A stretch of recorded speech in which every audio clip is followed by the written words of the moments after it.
Hey there kids, it's me, MrCreepyPasta, and we are celebrating 10 years on YouTube. So I'm giving these little intros to tell you guys why exactly I chose these stories, because this series is a series of stories that helped make me who I am over these 10 years. Like I said, they're not necessarily the best stories, and I don't want to say that they're the worst either, because these are all stories that are very near and dear to me. And tonight's story, The Disappearance of Ashley, Kansas, is a story that is very dear to me because it's a story that absolutely spawned me wanting to do reboots. I think if you hear the original Disappearance of Ashley, Kansas on my channel, I have a slip up less than 10 seconds in. And I don't think I caught it for weeks until after the video came out. I didn't want to remove it, I didn't want to fix it, but I always felt like I wanted to redo it. I wanted to do it better. Because this was where there was a back and forth, there was a lot of outside audio, there was a lot of sound effects that I wish I could have done, sound mastering I wish I could have done better, and it's such a great, mysteriously dark story, but for some reason I don't think I ever actually came back to revisit this story or re-record it. So, finally, here's hoping I do it much better than I did the first time. Here's The Disappearance of Ashley, Kansas, by an unknown anonymous author.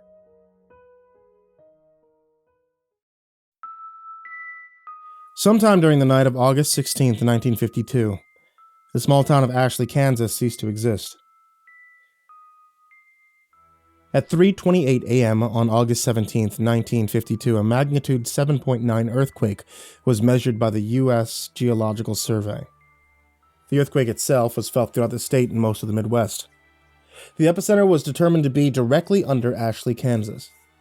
When state law enforcement arrived at what should have been the outskirts of the farming community, they found a smoldering, burning fissure in the earth measuring about 1,000 yards in length and approximately 500 yards in width. The depth of the fissure was never determined. After 12 days, the statewide and local search for the missing 679 residents of Ashley, Kansas was called off by the Kansas state government at 9:15 p.m. on the night of August 29, 1952. All 679 residents were assumed to be dead. At 2:27 a.m. on August 30th, 1952, a magnitude 7.5 earthquake was measured by the U.S. Geological Survey. The epicenter was situated under what used to be the location of Ashley, Kansas. When law enforcement investigated at 5:32 a.m., they reported that the fissure in the earth had closed. In the 8 days leading up to the disappearance of the town and its 679 residents, bizarre and unexplainable events were reported by dozens of residents in Ashley, Kansas, and law enforcement from the surrounding areas. On the evening of August 8, 1952, at 7:13 p.m., a resident by the name of Gabriel Johnson reported a strange sight in the sky above Ashley.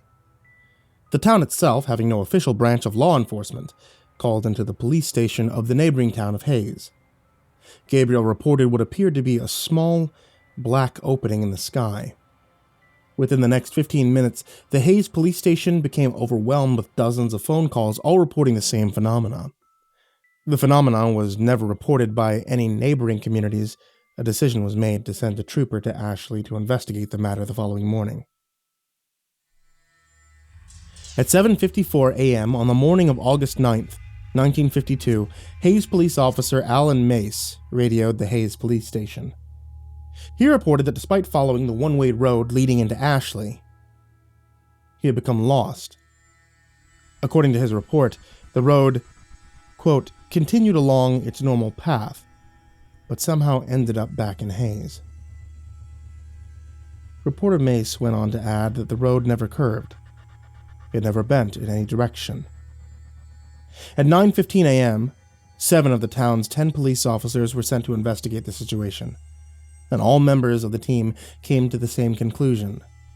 The only road leading into Ashley stopped leading into Ashley, but instead led back to Hayes. Phone calls continued to pour into the Hayes police station, all reporting that the black opening in the sky continued to grow in size. All callers were advised to remain inside and not travel outside unless absolutely necessary. At 8:17 p.m., Miss Elaine Cantor reported her neighbors, Mr. and Mrs. Milton, and their 2 children, Jeffrey and Brooke, missing. According to Mrs. Cantor's phone call, the Miltons attempted to leave town in their family car earlier in the evening. They never returned. Law enforcement officials from Hayes never reported the car or individuals coming up the one-way road. At 7:38 a.m. on the morning of August 10th, 1952, phone calls from Ashley into the Hayes police station reported the town was in total darkness. The sun had never risen. At 10:15 a.m., at the request of Hayes law enforcement, a helicopter from Topeka, Kansas flew over the region in which Ashley, Kansas stood. The town was never observed from the air. At 12:43 p.m. on the afternoon of August 11th, 1952, Miss Phoebe Danielewski called into the Hayes police station. She reported that her daughter Erica had begun to have conversations with her father who had died 3 years prior in a drunk driving accident. To add to her concern, Miss Danielewski reported that Erica was attempting to go outside into the dark to, quote, join them. Over the course of the next 12 hours, a reported 329 phone calls were placed into the Hayes police station, all describing similar phenomenon with the children of the town. The following morning of August 12th, 1952, the situation became dire. During the middle of the night, all 217 children in the town of Ashley, Kansas, disappeared. A reported 421 phone calls were placed into the Hayes police station. Unable to be of any useful assistance, Hayes law enforcement instructed all callers to remain inside and to avoid any and all attempts at finding the missing children. At 5:19 p.m. on the evening of August 13th, 1952, Ashley elderly man Scott Luntz reported a growing, distant fire to the south. According to his description, the fire seemed to turn the distant black into, quote, bright red and orange that seemed to extend high into the sky. Throughout the rest of the day, calls continued in, stating the fire, in addition to moving north, now seemed to, quote, come out of the black sky. No fire was ever witnessed by any of the neighboring communities or law enforcement officials. The reports continued until 12:09 a.m. on the morning of August 14th, 1952. The last phone call placed by a Mr. Benjamin Endicott, reporting that the fire in the sky had grown so intense that it began to appear as daytime over the town. The phone call ended abruptly. Just hold on, wait. Yeah, I see something. It's to the south. It looks like... The next phone call wouldn't be placed until the following evening. The following is the entire transcript of the final phone call to be received by the Hayes Police Department out of the town of Ashley, Kansas. It was placed at 9:46 p.m. on the evening of August 15th, 1952. In this recorded phone call, the officer on duty is Officer Peter Welsh. The caller has been identified as Miss April Foster. Hayes Police Department. Hello? Yes, hello? Ma'am, who am I speaking with? My name's April Foster. Please, sir, please help me. What's happening, ma'am? Last night they came back. Ma'am, I'm gonna need you to... Last night they came back! Ma'am, I'm gonna need you to calm down and speak clearly. What happened? Who came back? Everyone. Everyone, ma'am? They all came in the fire. What do you mean, everyone? My son. I saw my son last night. He was walking down the street. He was burned. Jesus Christ, he was burned. Ma'am, He died last year. I'd raised him since he was a baby. It was just me and him. I told him to watch for cars when he rode his bike, but he never wanted to listen. Ma'am, what you're saying isn't making any sense. You said everyone came back. Are you fucking listening to me? Everyone came back. Everyone who died or went missing, they're back and they're looking for us. He said, Mommy, I'm okay now. See, I can walk again. Where are you, Mommy? I want to see you. Ma'am, where are you now? Are you safe? I'm hiding. Just like everyone else, we saw them coming through the fields and some people opened their doors for them. God, the screaming. I don't know what happened to them, but their houses, they caught fire, they caved in.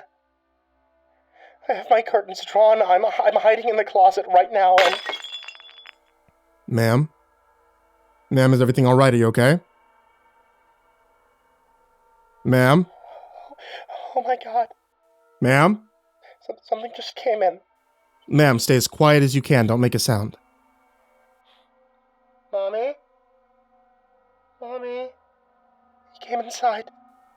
Stay absolutely still. Do not leave.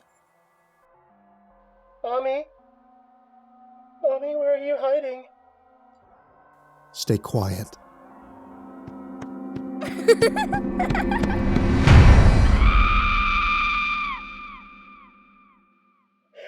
I found you! I found you, Mommy! Ma'am? Ma'am? The following morning at 6:55 a.m., the law enforcement officials of the Hays Police Department arrived at the location of Ashley, Kansas. A smoldering, burning fissure in the earth was all that remained.